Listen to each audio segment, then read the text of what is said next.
wengi wa uongo watatokea na kudanganya wengi, na kwa sababu ya kuongezeka maasi, upendo wa wengi utapoa.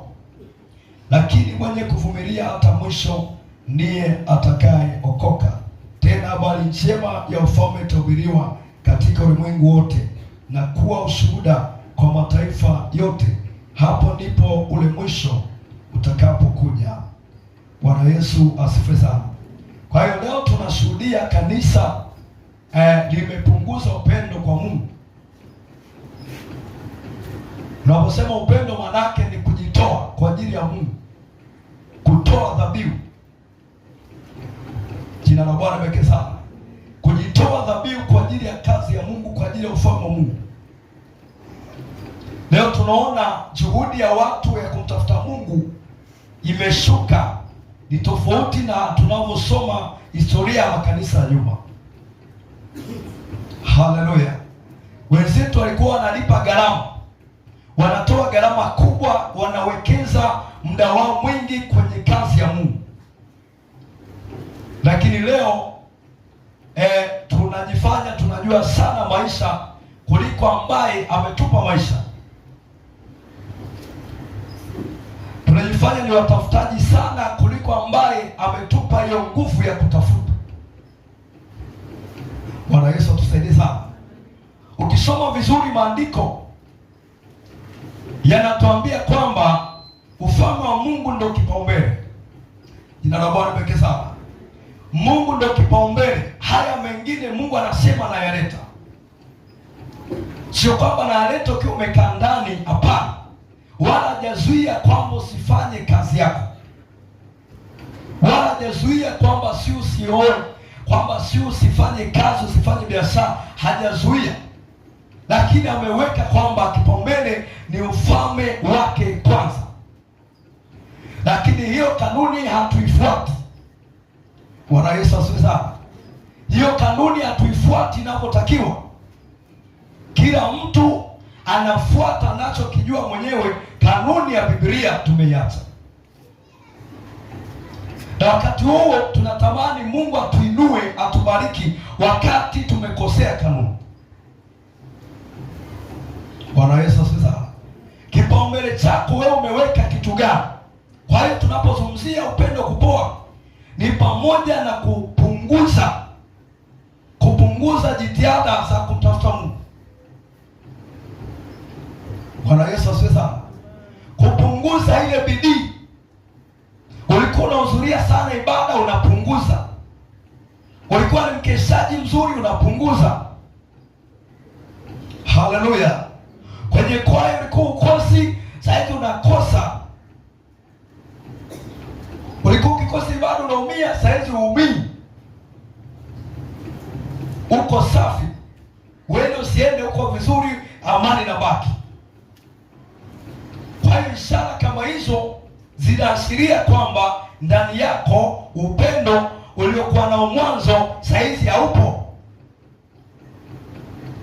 Na Biblia inasema huwezi kumpenda Mungu kama wewe una roho ya kidunia. Roho ya kidunia ikiingia ndani, kumpenda Mungu hakumu. Kwa hiyo ukipunguza upendo kwa Mungu, maana yake umetekwa na dunia tayari. Bwana Yesu asifiwe sana. Bwana Yesu asifiwe. Maanake huo muda ambao ulikuwa unakuja kwenye ibada, kuna kitu kingine kimeingia hapo, ndio unakifanya hicho. Kwa hiyo Mungu anaingia wivu kwamba umechukua muda wangu wa ibada, umeweka kitu kingine. Kwa hiyo moja kwa moja anahesabu kwamba wewe unakiabudu hicho kitu. Unaabudu hicho kitu kilichojiinua. Bwana Yesu asifiwe sana. Ndio maana unakosekana mbele za Mungu, unakosekana kwenye maombi, unakosekana kwenye zile ibada za mwili. Kuna kitu unakiabudu. Sema Yesu nisaidie. Kwa anasema kwa sababu ya maasi kuongezeka, upendo wa wengi utapoa. Na nikasema siku ile kwamba hata hawa manabii wa uongo unaowaona wamechangia pakubwa kuharibu imani za watu, kuwafanya watu wasimpende Mungu, bali wapende vitu ambavyo vinaonekana. Tukasoma pia kwamba wewe ambao umeokoka na unajua na roho Mungu, usiwape sana nafasi au manabii. Bwana asifiwe sana. TV yako usiwape nafasi, siyo na kiredio usiwape nafasi, maana wale wamebeba roho chafu ambazo zinaweza zikakuingia unaposikiliza. Sema Yesu nisaidie. Sema tena Yesu nisaidie. Kwa hiyo leo tunashuhudia watu viwango vya kumtafuta Mungu vinapungua kila siku. Ndio watu kasoma pia Galatia, anawaambia Wagalatia Paulo kwamba nani aliyewaroga? Mlikuwa mkipiga mbio. Bwana Yesu asifiwe sana. Si mvua si jua, mlikuwa mkosekani kwenye ibada. Ulikuwa ukosekani kwenye kipindi. Lakini leo mtakiona mawingu tu. Hata mvua haijanyesha, ameona mawingu. Anaomba Mungu inyeshe ili asije kanisani atoe uzuri. Bwana Yesu atusaidie sana. Kabisa naomba Mungu shusha hiyo mvua nipate sababu. Wengine akiona manyunyu ndo kabisa anarudi ndani, analala, anaendelea kupiga usingizi. Mungu atusaidie sana. Kwa hiyo unapoona mambo kama hayo, manake viwango vyako vya upendo wa kumpenda Mungu vimeshuka. Tusome tena Warumi sura ya 8 mstari wa 35.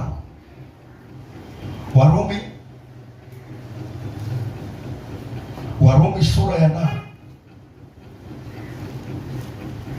35 hadi 39. Biblia inasema, ni nani atakayetutenga na upendo wa Kristo? Je, ni dhiki au shida au adha au njaa au uchi au hatari au upanga? Kama ilivyoandikwa ya kwamba kwa ajili yako tunauawa mchana kutwa, tumehesabiwa kuwa kama kondoo kuchinjwa. Lakini katika mambo hayo yote tunashinda na zaidi ya kushinda kwa yeye aliyetupenda. Kwa maana nimekwisha kujua hakika ya kwamba wala mauti wala uzima wala malaika wala wenye mamlaka wala yaliyopo wala yatakayokuwapo wala wenye uwezo wala yaliyo juu wala yaliyo chini wala kiumbe kingine chochote hakitaweza kututenga na upendo wa Mungu ulio katika Kristo Yesu Bwana wetu. Haleluya. Bwana Yesu asifiwe. Paulo anauliza, ni kitu gani ambacho kitatutenga sisi na upendo wa Mungu? Paulo anajaribu kutafakari namna Mungu alivyompenda. Haleluya. Namna Mungu alivyoamua kujigharamia kwa ajili ya kukupata wewe. Anajaribu kutafakari yale maumivu ambayo Yesu aliyapata pale msalabani. Msalabani pekee sawa. Anajaribu kutafakari ile dhiki ambayo Yesu aliipata. Na akiangalia alipata hayo mateso si kwa ajili yake bali kwa ajili ya kwetu sisi. Bwana Yesu asifiwe. Yeye hakuwa mkosaji, tuliokuwa tumekosa ni sisi. Kwa hiyo Paulo anajaribu kujiuliza, kitu gani kitanitoa kwa Mungu? Kitu gani kitanitenganisha na huyu Yesu? Anasema, je, ni njaa? Anasema hapana. Bwana asifiwe. Je, ni shida? Anasema hapana. Ni magonjwa? Ni kukosa watoto? Ni kukosa ndoa? Anasema hapana. Anasema hakuna kitu kitanitenga na huyu Mungu. Sasa leo angalia watu, vitu gani vinawatenganisha na Mungu? Wengine kukosa ndoa, tayari anajitenga na uso wa Mungu. Bwana Yesu asifiwe. Bwana asifiwe. Kukosa ndoa tayari anajitenga na Mungu. Kukosa watoto anajitenga na Mungu, anaenda kwa karumanzira. Anaona hapa Shilo anachelewa. Bwana Yesu asifiwe. Anaona hapa maombi tu peke yake hayatoshi, inabidi na mimi nijiongeze. Pale unapojiongeza ndipo unapoonyesha udhaifu wa upendo wako mbele za Mungu. Jina la Bwana pekee sana. Wengine njaa inawatenga na Mungu. Akiona ndani hamna chakula, hana hela ya kula, anaamua afanye ujanja, anaamua mwasi Mungu ili apate hela ya kula. Jina la Bwana pekee sana. Wengine kukosa ada ya shule, anaamua kujitenga na uso wa Mungu, anaamua kujitenga na upendo wa Mungu.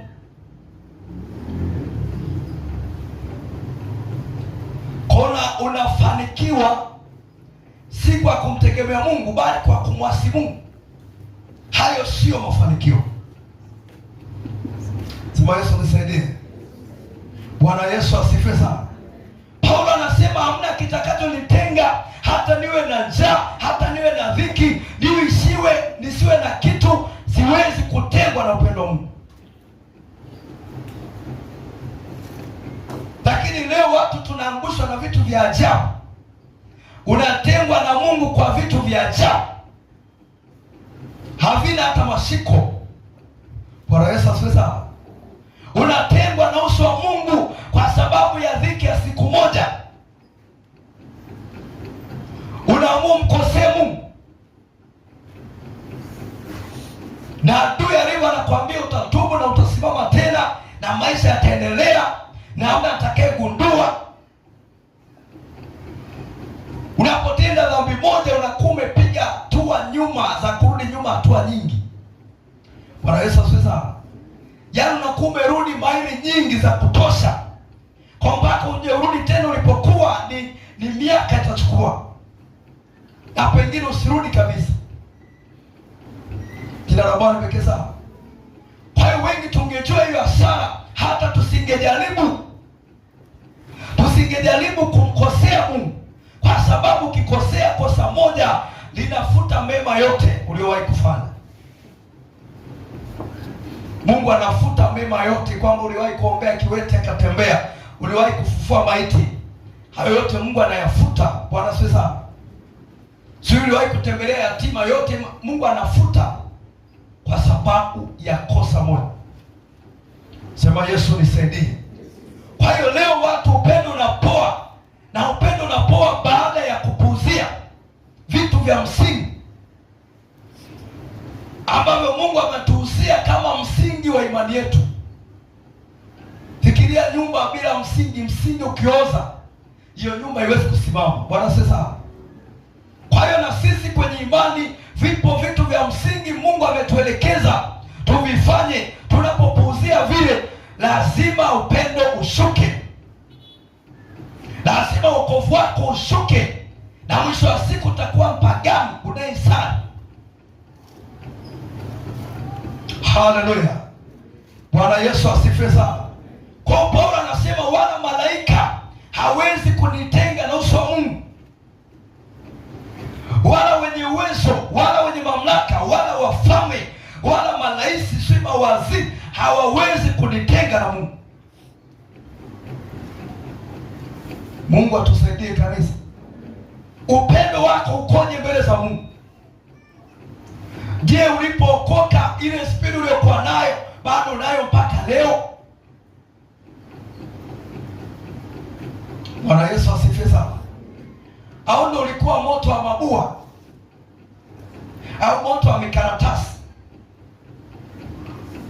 unawaka ndani ya dakika moja unakuta hata moshi hakuna, yamebaki majivu, na majivu yenyewe yamepoa.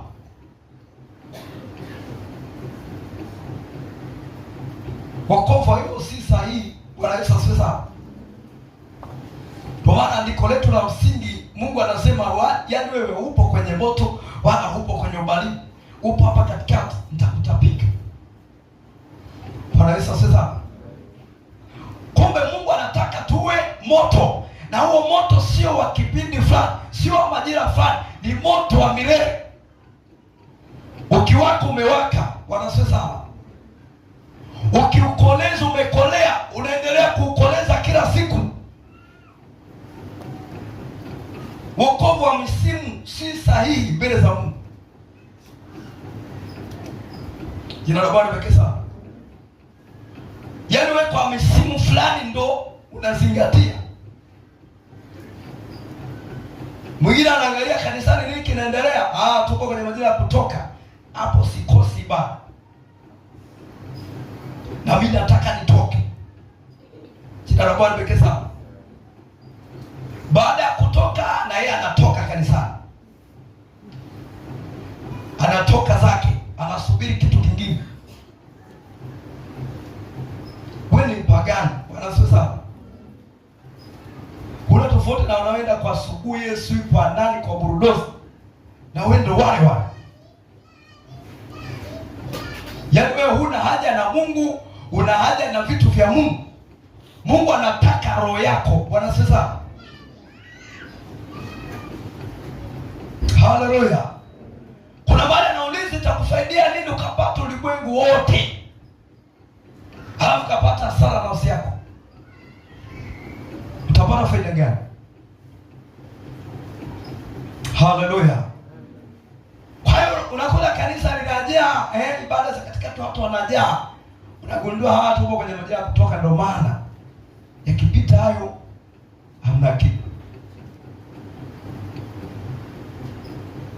Wokovu si sawa. Bwana Yesu asifiwe. Usiwinde, yaani wewe usiwe mtu wa majira. Unamwabudu Mungu kwa majira. Unawinda vitu vya Mungu. Na uzuri, Mungu sio mwanadamu. Bwana asifiwe. Yeye anakuangalia. Haya, baada ya kutoka nini kinafuata? Naenda kukaa nyumbani. Jumapili tu ndo wataniona huko kanisani. Mwisho siku sijajibiwa, sijatendewa. Mungu ahongeki. Bwana asifiwe. Mungu hali rushwa. Wala hata angalia juhudi ya siku moja, yeye anaangalia toka mwanzo, toka ulikotoka unaendaje. Bwana asifiwe. Angalia umeombaje, umeomba kwa juhudi kiasi gani. Anaangalia mwenendo mzima. Toka kwa nyuma unaendaje. Kwa Mungu anawajua wawindaji. Ndio anasema roho wangu ananisikia. Bwana Yesu sasa. Na sauti yangu anaijua. Kwa Mungu anasema tu na wewe kwenye majira fulani. Hiyo si sawa. Sema Yesu nisaidie. Kwa hiyo leo tunashuhudia watu hawampendi tena Mungu. Kuna vitu wameviweka mbele. Paulo anasema hakuna cha kunitenga na Mungu. Yohana wa kwanza 2:5-6. Waraka wa kwanza wa Yohana sura ya 2 mstari wa 5 hadi wa 6.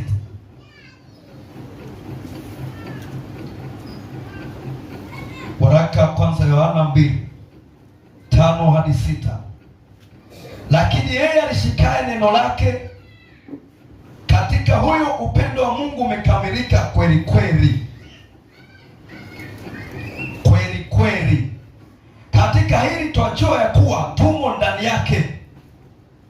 Yeye asemaye ya kwamba anakaa ndani yake, imempasa kuenenda mwenyewe vile vile kama yeye alivyoenenda. Bwana Yesu asifiwe sana. Haleluya. Lakini yeye alishikaye neno lake, anasema katika huyo upendo wa Mungu umekaa kweli kweli. Kulishika neno la Mungu sio kuliweka akilini, kukariri mistari.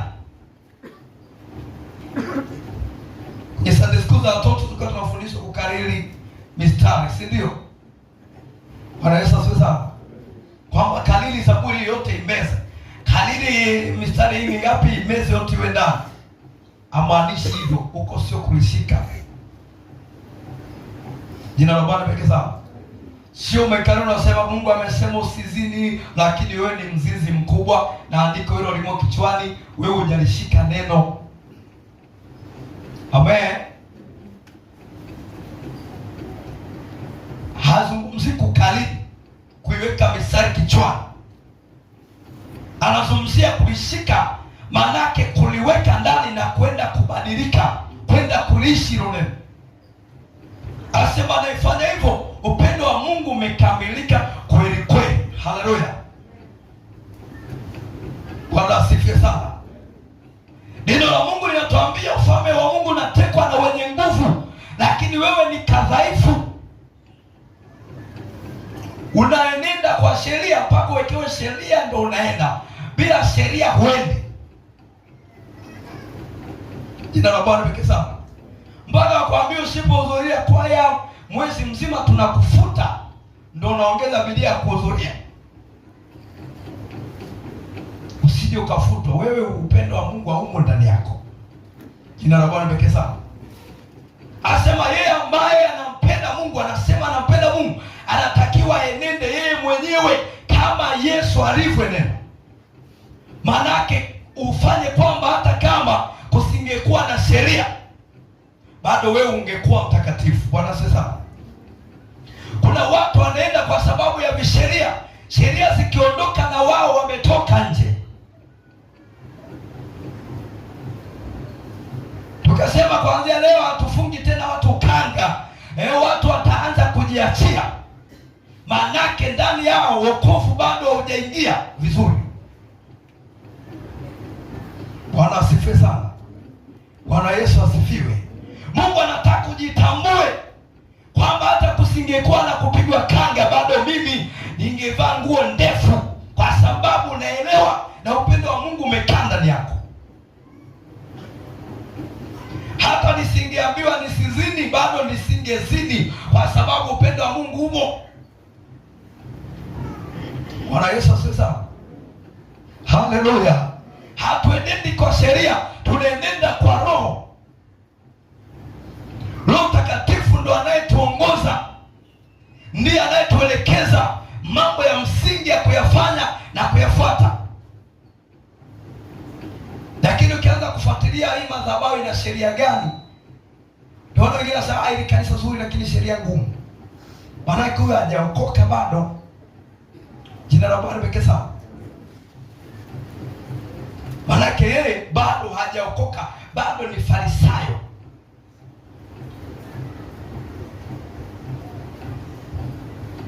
Ukikuta sheria zipime kwenye maandiko, zimo au azimu, au watu wamezitunga. Bwana Yesu sasa. Au azipo kwenye maandiko. Neno la Mungu ndio sheria, ndio katiba. Ukivunja katiba ya nchi wanakufanya nini? Haleluya. Ukiwakuta watu wapo kule Ukonga, si Kekosi, si wapi, wamefungwa, wamevunja sheria ya nchi, si ndio? Na unapovunja sheria ya Mungu, ndio maana unakaa kwenye magereza. Bwana asifiwe sana. Haleluya. Unapovunja sheria za Mungu, Mungu anajiondoa kwako, alafu anamwambia shetani kwamba huyo shughulika naye. Anayewatia watu magerezani sio Mungu, ni shetani. Bwana asifiwe sana. Mara kabla hujatoka, jiulize nini kilinipeleka gerezani. Amen. Bwana asifiwe. Nini kilinipeleka? Usipo kikarabati kilichokupeleka, bado utatoka na utarudishwa tena. Amina. Kwa Bwana bariki sana. Mwingine alipelekwa kwa sababu ni kazinzi, kanasari lakini ni kazinzi bado. Kakikamatwa, kakadapwa, kakadumbukizo. Shughulika na huo uzinzi kwanza, uokuachie. Amina. Toka kwenye gereza la uzinzi na uasherati. Ukitoka humu, umetoka. Amina. Adui hawezi kumkamata mtu wa Mungu akamtia gerezani bila sababu. Sema Yesu nisaidie. Sema tena Yesu nisaidie. Hapa anasema ambaye analishika neno, upendo wa Mungu umekaa kweli kweli. Mungu akiwa anakupenda hawezi kumruhusu adui akutie gerezani. Amina. Ile kumpenda Mungu tu, Mungu anasema anawafanya watumishi wake kwa miali ya nini? Ya moto. Paka shetani na kudaka na kutia jera, manake ulipoa. Amina. Ulikuwa fukufuku. Adui alipokukamata hata hakuona shida, aliona nimelikamata ni pagani tu kama mapagani mengine. Kuna prosesi ndefu adui kumfikia mtu wa Mungu. Bwana asifiwe sana. Haleluya. Tunalindwa kuliko wafalme wa dunia. Mpaka adui anapenyeza mpaka anafika kwako. Kuna prosesi ndefu. Manake mpaka wewe uruhusu kwamba tuingia, mruhusu aingie. Amina. Walinzi wanapisha, umemruhusu wewe aingie. Unamruhusuje? Ni pale unapovunja sheria ya ufalme. Bwana asifiwe sana. Bwana Yesu asifiwe. Kwa hiyo adui akakukamata, atakutia gerezani kwa sababu hujazingatia neno la Mungu. Umevunja sheria. Yesu atusaidie sana. Bwana Yesu asifiwe. Twende pointi namba 4.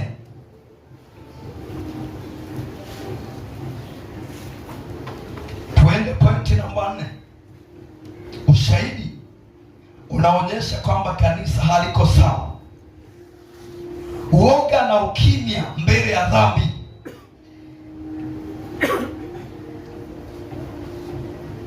Andika, uoga na ukimya mbele ya dhambi umetawala ndani ya kanisa. Uoga na ukimya mbele ya dhambi umetawala ndani ya kanisa.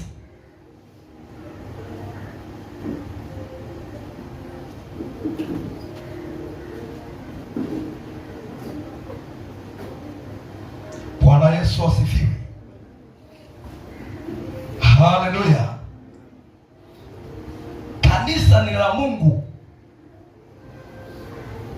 Kanisa sio la mtu. Bwana Yesu asifiwe sana.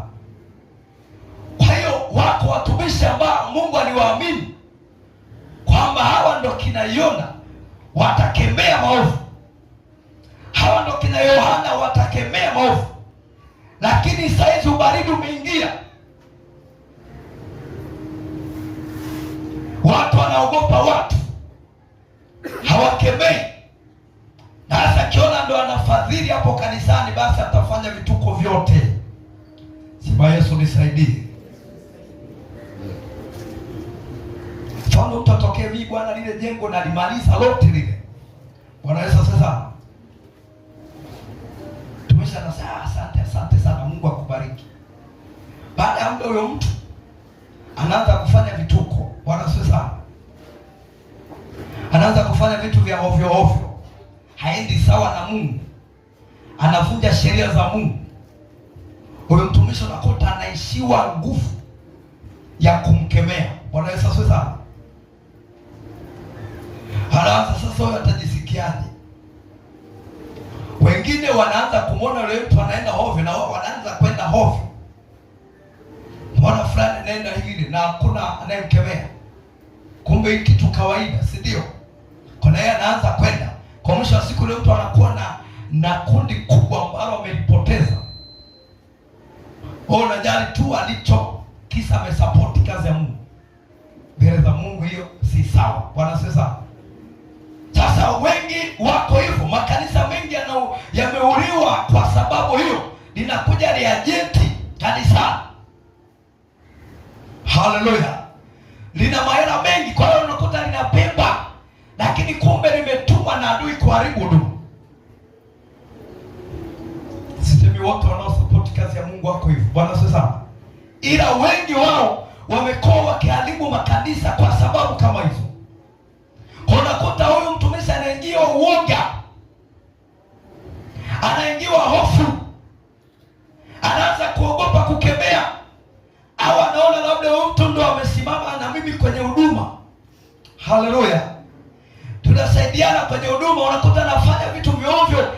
anamwacha.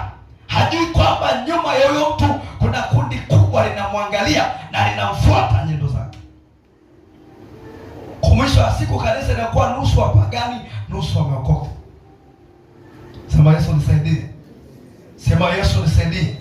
Kwa hiyo huu uongo unasababishwa na hao, unakuta ni watumishi wanatumika na wanategemewa hapo kanisani, basi anaanza kufanya vituko na huyu mtumishi anaogopa kumkemea. Ili mbele za Mungu haikubariki. Haleluya. Bwana asifiwe sana. Haikubariki. Tusome kitabu cha Timotheo wa pili sura ya 4 mstari wa 2. Timotheo wa pili sura ya 4 mstari wa 2. Lihubiri neno, uwe tayari wakati kufaao na wakati usio kufaa. Karipia, kemea na kuonya kwa uvumilivu wote na mafundisho. Haleluya. Paulo anamwagiza Timotheo, tena anamwambia na kuagiza mbele za Mungu na mbele za Kristo Yesu, lihubiri neno, uwe tayari wakati unaofaa na usiofaa. Anamwambia karipia, kemea maovu. Jina la Bwana libarikiwe sana. Kemea maovu yasiwemo ndani ya kanisa. Usiangalie sura ya mtu. Amina. Usiangalie huyu kasoma, huyu si tajiri, huyu si nani. Karipia. Si huyu ni mwenye mamlaka, si ana nafasi gani. Karipia. Neno halibagui mtu. Ni upango unaofieka wote. Bwana sasa. Hata uwe rais unakufieka, uwe ndani unakufieka. Ni upango unaofieka kila mtu. Jina la Bwana libarikiwe sana. Anaagiza Timotheo kwamba uwe tayari. Sasa leo watu hawataki kukaripia, hawataki kuonya. Hakuna kitu kinaniuma na ubiri afu mtu anacheka. Hiyo sio sawa. Bwana sasa. Yaani unahubiri afu watu wanacheka. Unahubiri mafundisho kuonya afu watu wanacheka. Waliocheka kibibilia walikuwa Mafarisayo. Bwana sasa. Haleluya. Kwenye mafundisho ya Yesu ambao tunashuhudia kwamba walicheka ni Mafarisayo. Lakini hao wengine walikuwa wanatafakari anasema nini na kitanisaidiaje kwenye maisha. Jina la Bwana libarikiwe sana. Hata hilo linaashiria kwamba upendo umepoa. Unachekaje wakati neno la Mungu linakuonya? Neno la Mungu linakuonya baada ya utubu, wewe unacheka. Hiyo ni sawa?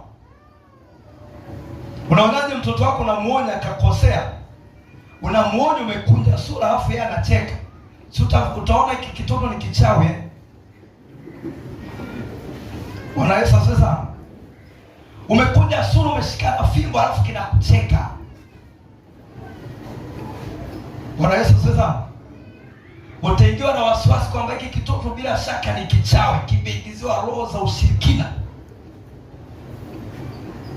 Jina la Bwana libarikiwe sana. Bwana Yesu asifiwe. Neno la Mungu wenzetu zamani walipolisikiliza, kama limemgusa alikuwa analarua moyo, analarua mavazi, anaenda anatubu. Leo wanacheka. Hiyo ni sawa? Bwana Yesu sasa. Kwa hiyo watumishi walipogundua kwamba kumbe watu wanapenda kufurahisha, basi wanalenga, anasimama madhabahuni kufurahisha watu. Hapa Timotheo anaambiwaje? Jina la Bwana libarikiwe sana.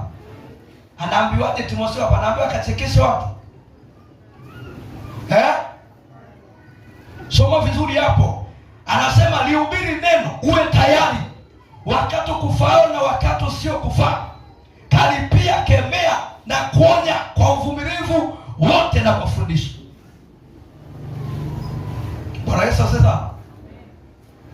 Ukifuata kanuni nani atacheka? Na unakuta huyu anayecheka huyu amebeba maovu mengi. Baada ya tafakari yeye anacheka. Yesu atuhurumie sana. Bwana Yesu asifiwe. Wewe nenda mbele ya rais, anamfuata labda waziri. Wewe waziri, kwa nini umefanya hivi? Afu waziri aanze kucheka. Uone nini kitatokea. Bwana Yesu asifiwe.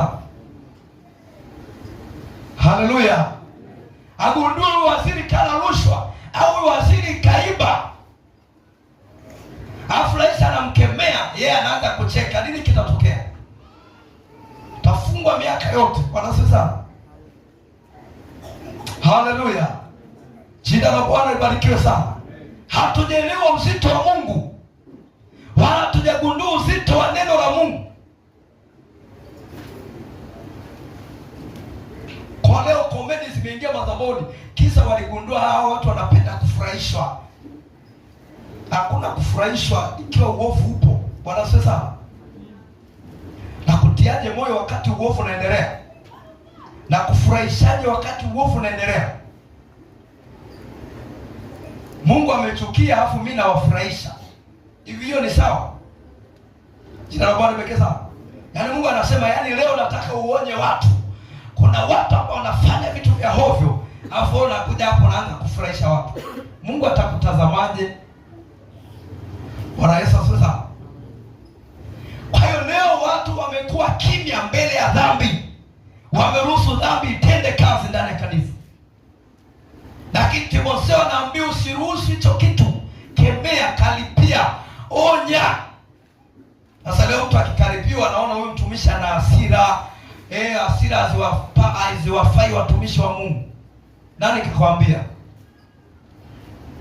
Bwana Yesu asifiwe. Tuweni mtumishi unakuaje na hasira hivi? Hasira kwa watumishi wa Mungu ndio mahali pake. Amina. Bwana asifiwe. Haleluya. Mungu ana hasira. Unalijua hilo? Mpaka anateketeza Sodoma, sio kwamba alikuwa katika hali ya kawaida. Amina. Alikuwa amefikia ukomo wa hasira, yaani amechukia. Bali popote ukiona Mungu anaangamiza, maana yake umemkasirisha vya kutosha. Ukiona Mungu anafikia tu anakufungia milango kwenye maisha yako, umemkwaza vya kutosha. Na Mungu wetu ni mvumilivu. Bwana sasa anakuonya, anakuelekeza. Ndio maana alikasirika kwa habari ya Ninawi, akamwagiza Yona, nenda kawaonye, waambie wasipotubu nitawaangamiza. Pamoja na kwamba ana hasira, lakini ni mwingi wa rehema. Bwana sasa ni mwingi wa rehema, anataka utubu. Kwa akiona wewe umekaza moyo, anakuangamiza kweli. Jina la Bwana libarikiwe sana. Kwa leo wanaona mtumishi wa Mungu akiwa anakaripia, wanaona huyo hana Roho Mtakatifu. Nataka tu tukuguse kwa mgongo wa chupa, tukubembeleze. Tunapenda hivyo. Nenda kwa Salamu Maria kule ndio utafanyiwa hivyo. Amina. Bwana asifiwe sana. Kule utasema tu Salamu Maria, umejaa neema, Bwana yu nawe. Baada hapo utaombewa kwa jina la Baba na Mwana na Roho Mtakatifu, utaondoka. Bwana Yesu asifiwe. Utaingia na maovu yako, utatoka nayo. Utaingia na wadudu, utatoka nao. Uko ndo wanagusa, wanakubembeleza. Mungu wetu ni wa rehema. Ni wa rehema kwa wanaojielewa. Bwana sasa. Bwana asifiwe. Kama ujielewi, Mungu sio wa rehema kwako. Bwana unatenda dhambi kila siku alafu Mungu wa rehema. Wewe ujitambui, ujielewi. Kwa Mungu hata atilia rehema kwako. Anaachilia rehema kwa wanaojielewa. Bwana sasa. Mwana mpotevu alipogundua kwamba amekosea, alichukua hatua ya kugeuka. Bwana sasa. Na alipogeuka hakuwahi kutamani tena kurudi kula makombo ya nguruwe. Watu kama wale Mungu ndo anawarehemu. Bwana sasa. Wanaojielewa. Sio wewe ushafunga mkataba na dhambi. Mkataba wenyewe sio wa mwaka mmoja, ni wa milele. Yaani ukipekua uko ndani huna mpango wa kuacha hiyo dhambi. Bwana Yesu asifiwe. Huo mpango haupo. alafu naisha kutangaza rehema za Mungu. Hakuna hapo.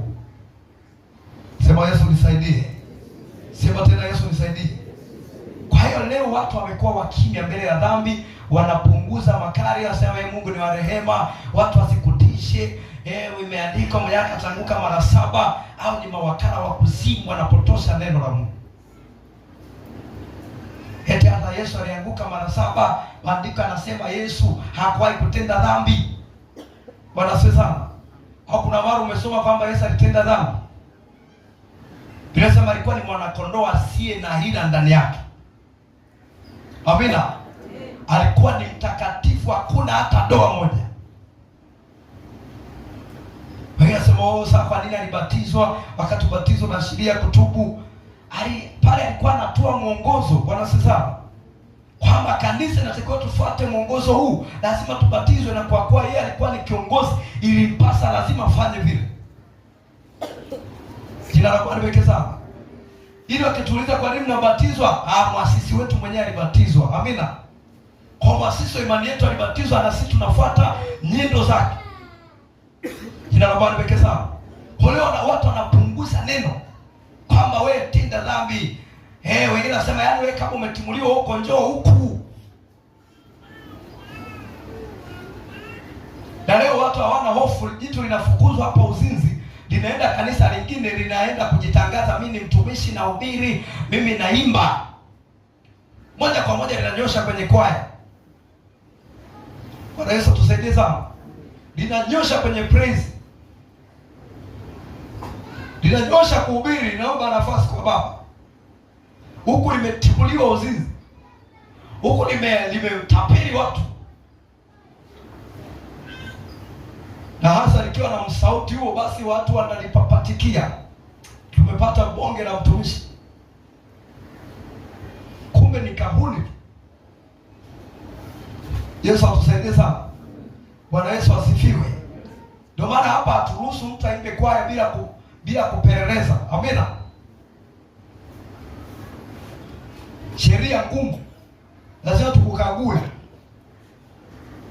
kiroho na kimwili. Bwana asifiwe sana. Bwana Yesu asifiwe. Na kama kuna kwaya zilikuwa zifanye hivyo, tuanze kufanya hivyo. Amina. Kuna watu wanahamia makanisa, yani yeye kazi yake ni kuharibu. Anaharibu hapa, anaenda mahali pengine, na penye anaenda moja kwa moja kutumika, na penye anaharibu anaenda pengine. Kuna watu wamemaliza makanisa kwa sababu ya uzinzi. Bwana Yesu asifiwe sana. Bwana asifiwe. Yeye anaharibu anaenda pengine, anaharibu anaenda pengine. Mtu kama huyu Mungu anamtazama kwa jicho la hasira. Amina. Na mwisho wake utakuwa mbaya sana. Wewe utajiona mjanja, lakini mbele za Mungu unafanya makosa makubwa sana. Unatia unajisi madhabahu. Bwana Yesu asifiwe sana. Bwana asifiwe. Kwa hiyo Timotheo hapa anaambiwa karibia hayo. Watu wanyoke kwenye njia ya Mungu. Wasijiendee tu kama wanyama. Wanyama wenyewe wanamsikiliza mchungaji wao. Tusome Ezekieli 3. Ezekieli sura ya 3. 18 hadi 20. Ezekieli 3:18 hadi 20. Anasema, nimwambiapo mtu mbaya, hakika utakufa, wewe usimpe maonyo, wala husemi na huyo mtu mbaya ili kumwonya, kusudi aache njia yake mbaya na kujiokoa roho yake. Mtu yule mbaya atakufa katika uovu wake, lakini damu yake nitaitaka mkononi mwako. Lakini ukimwonya mtu mbaya, wala yeye hauachi ubaya wake wala njia yake mbaya, atakufa katika uovu wake, bali wewe umejiokoa roho yako. Tena mtu mwenye haki aiachapo haki yake na kutenda uovu, nami nikiweka kikwazo mbele yake, atakufa kwa sababu hukumwonya. Atakufa katika uovu wake, wala matendo yake ya haki aliyoyatenda hayatakumbukwa, lakini damu yake nitaitaka mikononi mwako. Bwana Yesu asifiwe sana. Bwana Yesu asifiwe. Anasema unapomwona mtu mbaya anafanya mambo ya hovyo na wewe unamwangalia tu, eti huyu ni bosi, sasa bosi nikimkaribia maisha yangu yatakwenda. Bwana Yesu asifiwe. Huyu hapa, huyu anatoaga sadaka fungu nene, sasa wewe nikimkaribia maisha yangu yatakuwa. Anasema unapofanya hivi, huyu mtu atakufa kwenye uovu wake, lakini damu yake Mungu ataitaka kwako. Jina la Bwana libarikiwe sana. Bwana Yesu asifiwe. Nimekwambia neno la Mungu haliangalii sura ya mtu. Amina. Haliangalii cheo cha mtu. Haliangalii wewe ni askofu. Lenyewe linakata kote. Bwana asifiwe sana. Amen. Linafika kote, hata uwe mfalme, uwe malkia, uwe nani, uwe waziri, uwe mbunge. Neno la Mungu lazima likuonye. Bwana asifiwe sana. Sasa hapa anasema usipomuonya huyo mtu akifa, damu yake Mungu ataitaka mkononi mwako. Ile ukimuonya yeye asipobadilika, akifa kwenye huo uovu, anasema wewe huna hatia. Amina. Kwa sababu ujumbe umeshampelekea, ila yeye ndio ameamua kukaidi. Kwa hiyo wewe unakuwa huna hatia. Bwana sasa, ndio maana kama wewe ni mwinjilisti unahubiri injili, usiangalie watu wanaokoka ama hawaokoki. Amina. Wewe timiza wajibu wako, peleka maonyo. Mungu atakwambia wewe ulihubiri, kazi ishamaliza. Bwana sasa. Wakati mwingine hata siwaite wewe njoo mtupu, njoo niongoze sala toba. Wewe piga neno, ondoka zako. Bwana sasa. Waelekeze mimi na sali kanisa fulani, kama umeelewa njoo pale. Amina. Wewe peleka neno, usijali watu wanaokoka ama waokoki. Ile kupeleka habari njema, kupeleka injili, tayari Mungu anaona wewe huna hatia. Wenye hatia ni wale ambao hawajaelewa neno lake. Bwana Yesu sasa, ni wale ambao wamesikia alafu hawajatubu. Ndio maana kwenye injili hakunaga hasara. Mtu anasema yaani nimehubiri hajaokoka hata mtu mmoja, nimegaramikia mahela mengi, hujaingia hasara. Bwana sasa. Amen. Bwana Yesu asifiwe. Amen. Hujaingia hasara. Kwa sababu wale watu injili wameshaisikia, umeshanawa, siku ya hukumu mbele za Mungu, Mungu atakuheshimisha, heshima yako itakuwa pale pale. Kwa nini? Umepeleka neno. Kwa hapa anasema usipowaonya, usipoenda kuhubiri, damu yao nitaitaka kwako. Ila wao kishawaambia wasipotubu, wakifa kwenye uovu, hiyo ni juu yao wenyewe. Bwana asifiwe sana. Unapomwambia mtu acha uovu akakuchukia, akakufanya kuwa adui yake, achana naye, usiseme kwa nini nilimwambia. Wewe umeshamaliza. Bwana sasa. Usifanye amani na mtu mwovu. Amen. Kwa nini Yesu alisema sikuja kuleta amani? Alikuwa anazungumzia unapoishi na mwovu, na mtu mwovu, hapo amani haipo. Jina la Bwana libarikiwe sana. Ukiona wewe una amani na mtu mwovu, ni rafiki yako, ni besti yako, hapo kuna shida. Ndege wanaofanana ndio wanaoruka pamoja. Amina. Umkuti kunguru yuko na kuku pale. Bwana Yesu asifiwe. Nakuta kunguru yuko na kunguru mwenzake, njiwa yuko na njiwa mwenzake, mbuzi yuko na mbuzi, kondoo yuko na kondoo. Hakuna amani kati ya wema na wabaya. Bwana asifiwe. Haleluya. Kwa nini unafanya nao rafiki? Umesahau kanuni ya kulihubiri neno, kuonya, kukaripia, kukemea. Hiyo kanuni umeiweka pembeni. Ndio maana una amani na watu waovu. Hiyo si sawa mbele za Mungu. Bwana asifiwe sana. Haleluya. Bwana Yesu asifiwe. Wangapi tumeelewana vizuri? Mungu akusaidie ukayaishi haya ulioyasikia. Amina. Usiwe kondoo mbele ya dhambi. Amina. Sharuka. Uwe na nia ya Kristo. Amina. Napoona uovu sehemu yote, hii sio tu kwa wanaohubiri, hata we mshirika. Bwana sifa sana. Ukiwa na roho ya Mungu kuonya, Biblia inatuambia tuonyane, si ndio? Amen. Mnamwona mpendwa aendi sawa, muonye. Akikuchukia achana naye, mwambie ujumbe wangu ushafika. Amina. Tusioneane aibu kwenye dhambi. Mungu awabariki sana. Simama tu mshukuru Mungu, tutaendelea siku nyingine.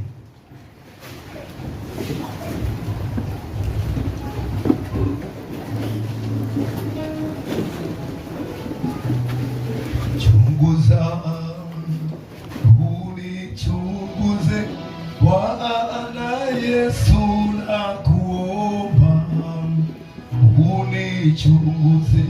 Chunguza Yesu, chunguza,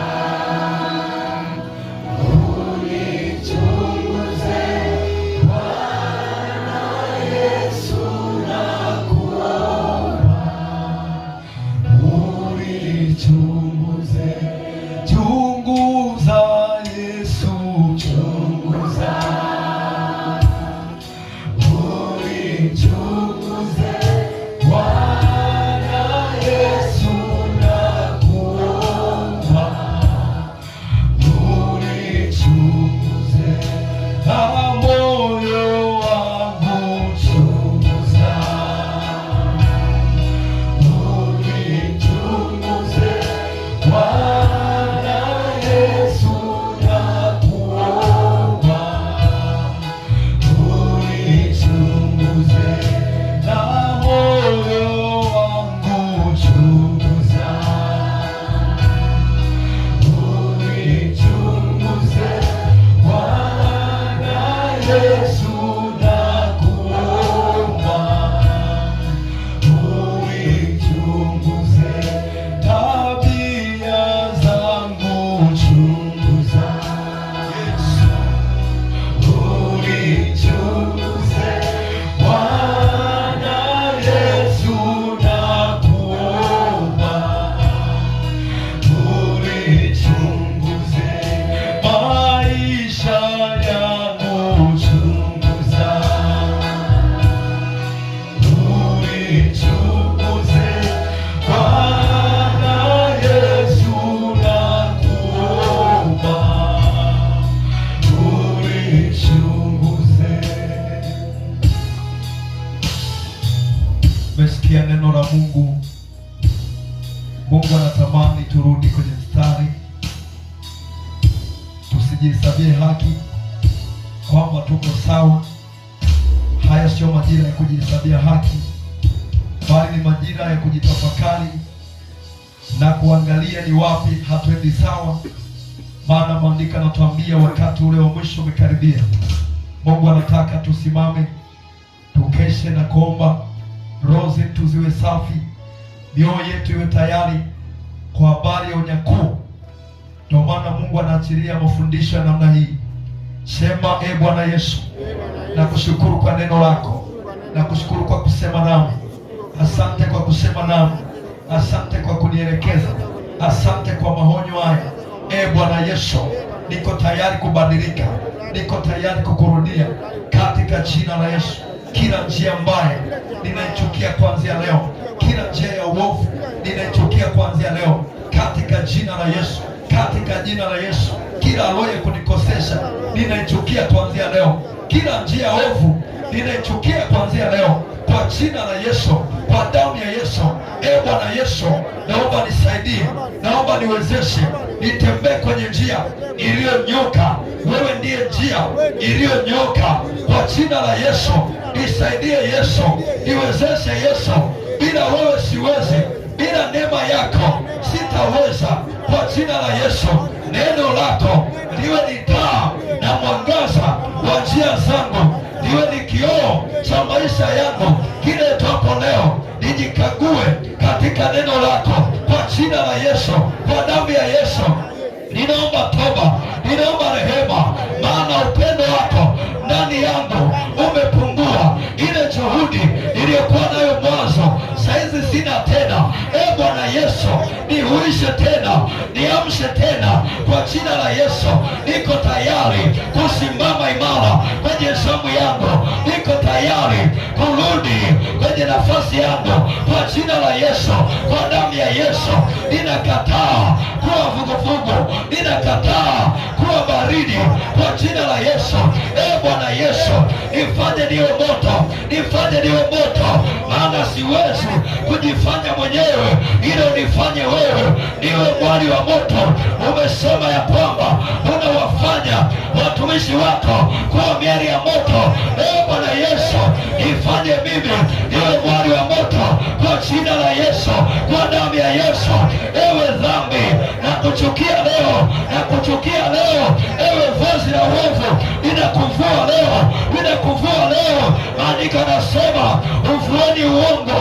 Ewe roho ya uongo, ninakuvua leo kwa jina la Yesu, kwa damu ya Yesu, kwa damu ya Yesu. Ewe dhambi uliyening'ang'ania kwa muda mrefu, nakuvua leo kwa jina la Yesu, kwa damu ya Yesu. Hebu vua kwa damu ya Yesu. Enda mbele za Bwana kwa dakika moja, enda mbele za Bwana. Kila uovu na kunyemelea, kila dhambi ambayo imekung'ang'ania kwa muda mrefu, isemeshe leo, isemeshe leo. Vua hilo ni vazi, hilo ni vazi chafu ulilovalisha rohoni. Livue leo, livue leo. Vua huo uongo, vua hizo tamaa kwa jina la Yesu, kwa damu ya Yesu, kwa damu ya Yesu. Vua roho ya uongo, vua hilo vazi, vua hilo vazi la uovu, vua kwa damu ya Yesu. Inarue kabisa, narua kabisa, narua kabisa. Ukimaanisha Yesu anakusaidia juu ya hiyo dhambi iliyokutesa kwa muda mrefu. Maanisha kuiacha kabisa. Ichukie hiyo dhambi, ichukie hiyo dhambi. Inarue kwa jina la Yesu, inarudie bali ndio. Kataye dhambi, ichukie kwa moyo wako wote, ichukie kwa jina la Yesu. Yesu yuko tayari kukusaidia, kukupa neema ya kushinda kwa jina la Yesu, kwa damu ya Yesu. Maandiko yanasema kila aliyezaliwa na Mungu anaushinda ulimwengu. Hiyo dhambi imekusikilia, kataa leo. Omba neema ya Bwana ikusaidie, ikuwezeshe kuchukia uovu kwa jina la Yesu, kwa damu ya Yesu, kwa damu ya Yesu. Roho ya uasi toka ndani ya kanisa, roho ya dhambi, kuzoea dhambi, maisha ya dhambi, mikataba ya uovu, tunaivunja, tunaikataa, tunaivunja kwa damu ya Yesu, kwa damu ya Yesu. Toka cha kanisa, roho ya uasherati, roho ya uzinzi, roho ya uongo, roho ya masengenyo, toka cha kanisa, toka cha kanisa. Achia watu wote kwa damu ya Yesu. Huna mamlaka, huna nafasi kwa damu ya Yesu. Baba, ninakutukuza, Baba, ninakuinua na waweka mbele zako wote waliosikia neno hili. Endelea kuwafundisha zaidi ya hapo katika jina la Yesu. Mungu aliye hai, ninawakabidhi mikononi mwako kwa utukufu wa jina la Yesu. Tuseme amen.